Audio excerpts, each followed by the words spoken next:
In February 17th, 1912, a young girl stands behind a window overlooking one of the neighbors' houses, surveying the outside world. This is normal, but behind this girl is a story closer to fantasy than reality. One of the neighbors saw the girl and reported the matter to the police. The police intervened, and the horrors began to appear. What was behind this girl? More horrible and bigger than the human mind can comprehend.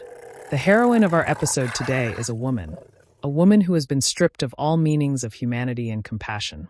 Mercy is a woman, and for 20 years she has been skilled in killing her victims.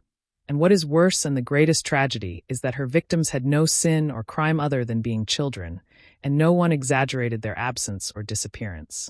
So what is the story, and who is the woman that history books have called the Vampire of Barcelona? One of the best criminals in history, if possible, is the serial killer who targeted the innocence and naivety of children. Martí was born in one of the cities of Catalonia in Spain in 1868. History books did not mention much about the beginnings of her life, except that she left her hometown and headed to Barcelona to work as a maid and then as a nan.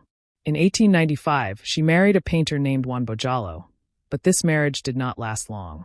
During her previous work period, she was able to form friendships and strong relationships with the elite of Barcelona society. If it is possible to say these savage patients, and unfortunately this category was children.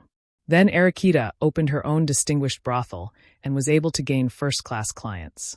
The question now is, how was she able to get hold of children and exploit them in her dirty work? The answer is as follows. During the day, she visited the neighborhoods. The poor woman in Barcelona disguised herself as a beggar and begged like other beggars at the same time.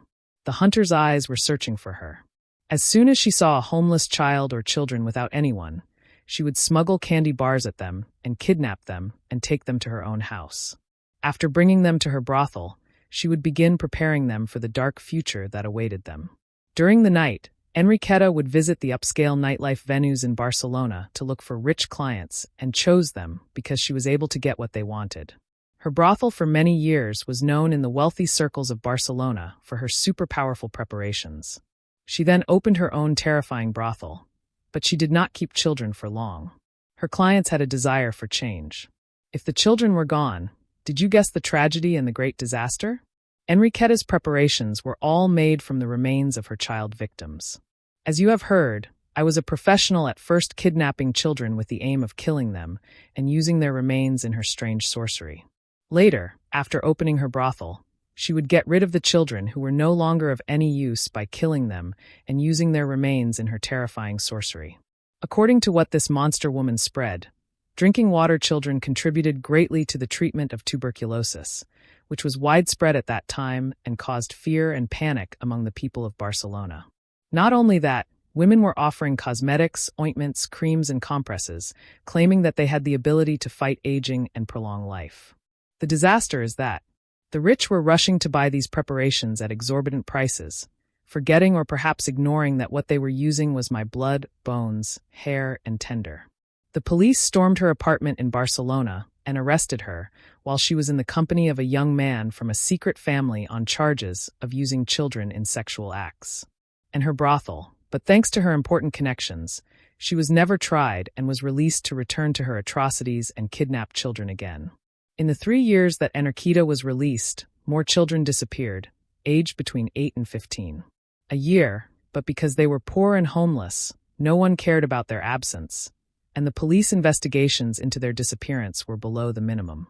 Because of poverty and need, the families of most of these children believed that their children were able to obtain a job opportunity, and they were even happy to provide one of the hungry mouths. But the beginning of the end approached with the kidnapping of its last victim.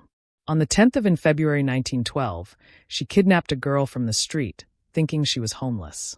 The situation was different this time, as the girl's family raised hell over the disappearance of their daughter. For a week, the search was in full swing to find the girl, especially after the criticism directed at the authorities due to their neglect of the issue of sudden disappearances of children. The police found interesting books with animal skin covers, drawings, talismans, and strange recipes for preparing medicines from human remains.